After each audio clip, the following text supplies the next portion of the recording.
궁금하시죠? 조금 늦었습니다.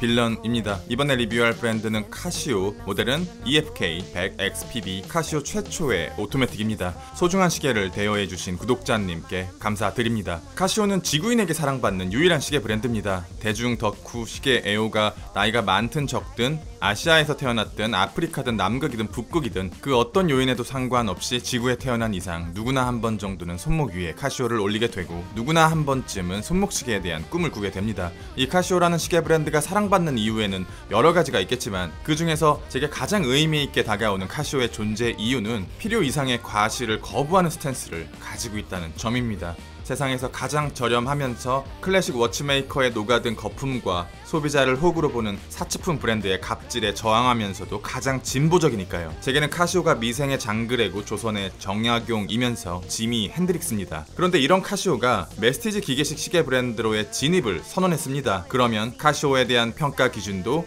기계식 시계 브랜드와 같아져야겠죠. 이제 카시오를 보호해주던 방어막은 사라졌습니다. 냉정하게 보겠습니다.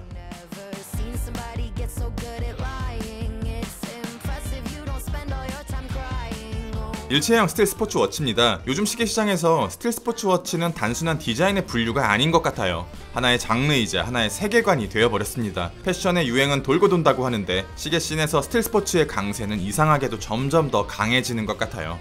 드레스나 다이버나 파일럿 워치같이 설득이 필요하지 않잖아요. 그래서 카시오가 스틸 스포츠로 기계식 시장에 진입을 시도한 건 누구나 예상할 수 있는 당연한 결과일지도 모르겠어요. 그런데 로얄 오크와 노틸러스 그리고 PRX로 대변되는 클래식한 스틸 스포츠 워치와는 조금 다릅니다. 스펙부터 보겠습니다. 39mm의 사이즈 작죠? 14.2mm의 두께 평범합니다. 43.5mm의 러그 트럭인데 이건 착용감을 말씀드리면서 다시 보겠습니다.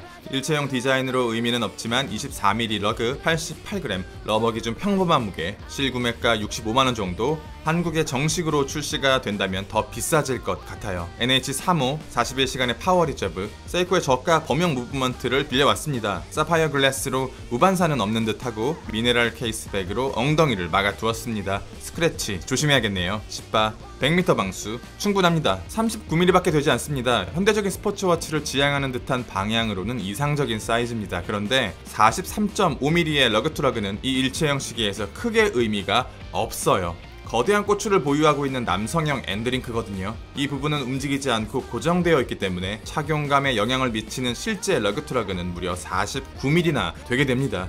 오메가 신형 시마스터와 비슷한 수준의 육중한 러그트러그고 여기다 형태가 없는 부들부들한 FKM 러버 스트랩이 아닌 형태가 고정된 단단한 소재의 러버에다가 작은 철판을 넣어두었기 때문에 이 부분도 움직이지 않아요. 그렇다면 43.5mm도 49mm도 아닌 60mm 정도의 듣도 보도 못한 수준의 러그트러그를 생각하셔야 합니다. 그래서 제 손목둘레 17cm로는 60mm나 되는 길이감을 커버하지 못해서 양쪽에 붕 뜨는 공간이 발생하게 돼요. 꽤 많이요.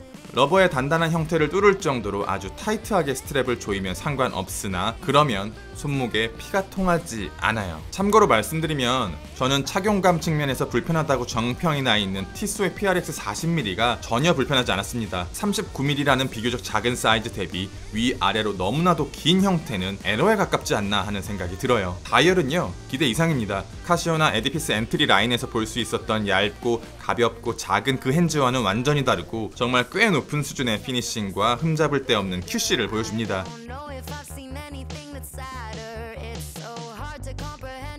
인덱스는 핸즈와 비교한다면 조금 부족해 보여요. 브러싱이나 패시시 살짝 튀긴 하지만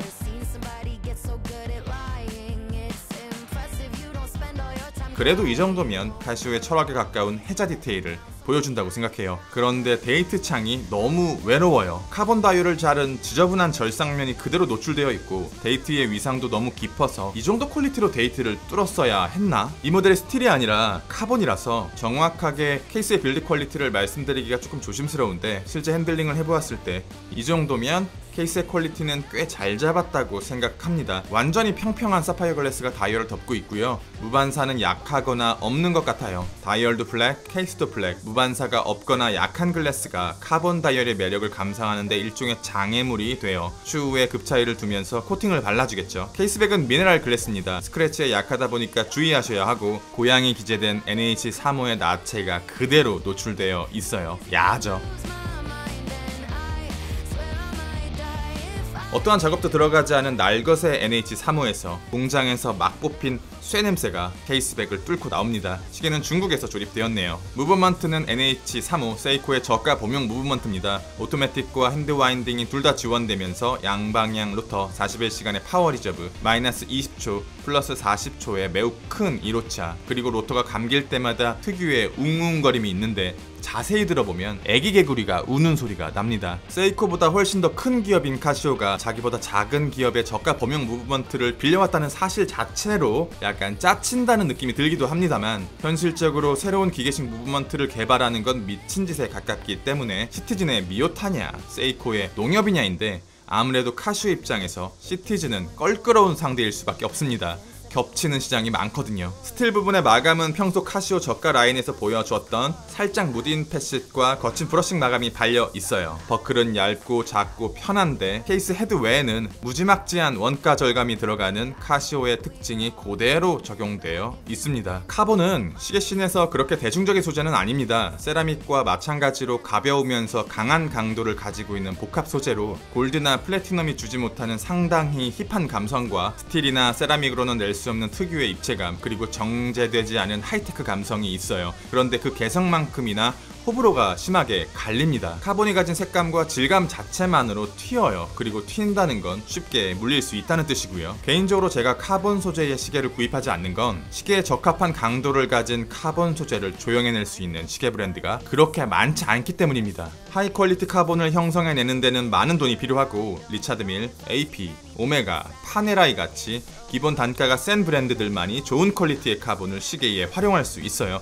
저는 카시오를 사랑하지만 카시오의 카본은 믿지 않아요. 이 시계의 현실적인 적은 PRX라고 생각합니다. 그런데 PRX를 통해서 클래식 스틸 스포츠의 디자인을 경험하신 분들이 대다수일 거기 때문에 그분들에게 이게 손이 갈까라고 생각해 본다면 살짝 의문입니다. 스와치 그룹의 사기적인 에탄 무브먼트, 훨씬 더 깊은 헤리티지와 완성도, 다양한 사이즈와 색감, 심지어 카본 버전 역시 PRX에 존재합니다.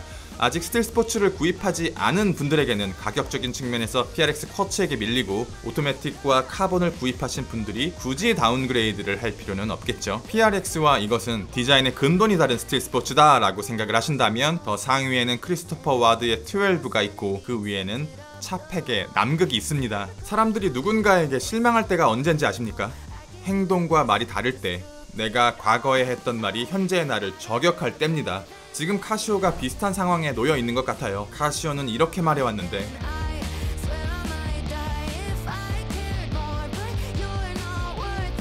지금 이렇게 말하네요. 하지만 이건 카시오답게 어마어마하게 많이 팔릴 거예요. 그러나 한 명의 시계 덕후 입장에서는 이건 굿이 아니라 굳이? 리뷰는 여기까지. 빌런이었습니다. 감사합니다.